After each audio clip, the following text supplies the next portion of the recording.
ito pala yung mga challenge dyan na ginagawa ng mga babae ngayon na viral. Ang Caldero Challenge at ang Timba Challenge. At ngayon ay may nakita kong Coca-Cola Challenge.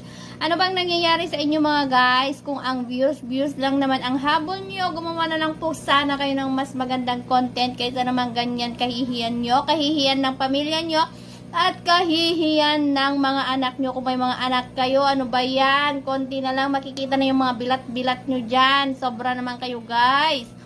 Sa ngalan lang ng pag-release, kung ano-ano na lang yung nagagawa nyo, isipin nyo din naman po yung karangalan ninyo.